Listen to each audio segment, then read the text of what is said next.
নমস্কার, কেমন আছেন আপনারা সবাই? আশা করছি ভালো আছেন। আর চলে এলাম একটা নতুন রেসিপি নিয়ে।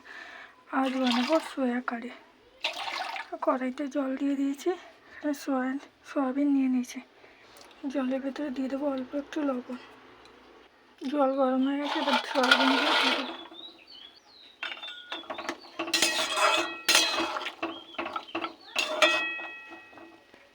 সয়াবিনটা সেদ্ধ হতে হতে মশলা বেটে নেব রসুন,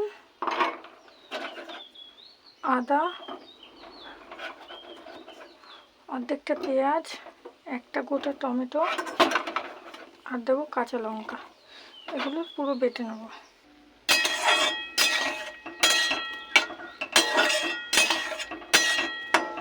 সয়াবিনটা সেদ্ধ হয়ে গেছে, এবার নামিয়ে নেব।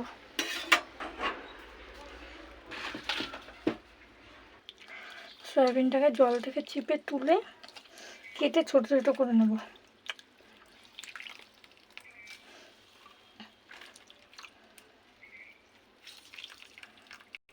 কড়াই গরম হয়ে গেছে, এবার কড়াইতে দেবো তেল। এই তেলে দেবো 3টে এলাচ আর জিরে ফোড়ন। দিয়ে দেবো পেঁয়াজটাকে ভালো করে ভেজে নেব।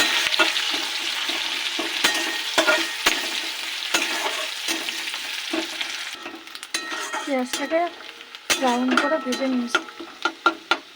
এবার দিয়ে দেবো বাটা মশলা।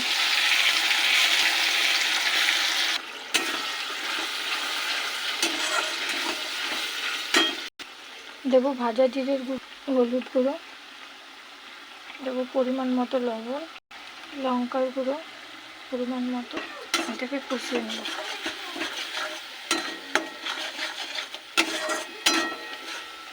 এর মধ্যে দিয়ে দেবো টমেটো কুচি।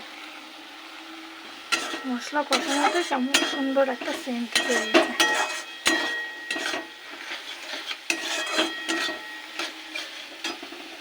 এবার দিয়ে দেবো সয়াবিনগুলো কেটে কেটে ছোট ছোট করে নিয়েছি।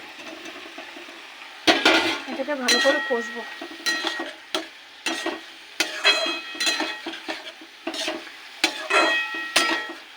ভাত, রুটি, পরোটা সব কিছুর সাথেই ভালো লাগবে। আপনারা চাইলে এর মধ্যে একটু টক দইও দিতে পারেন, কিন্তু আমার কাছে নেই, তাই আমি প্লেনভাবেই করছি।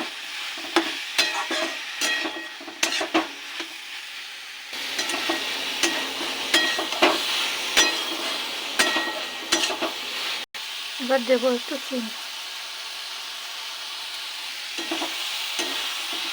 ভালো করে কষিয়ে নিয়েছি। এবার দিয়ে দেবো অল্প পরিমাণ মতো জল। ভাজার একটা সেন্টও বেরিয়েছে।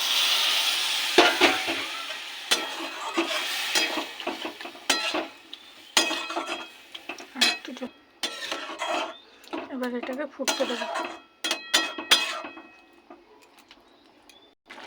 তো ফুটছে, একটু ফুটে নিই।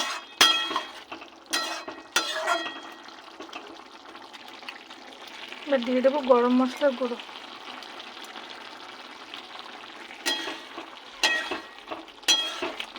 এবার এটাকে নামিয়ে নেব। কেমন হলো আপনারা জানাবেন, লাইক করবেন, শেয়ার করবেন, কমেন্ট করবেন।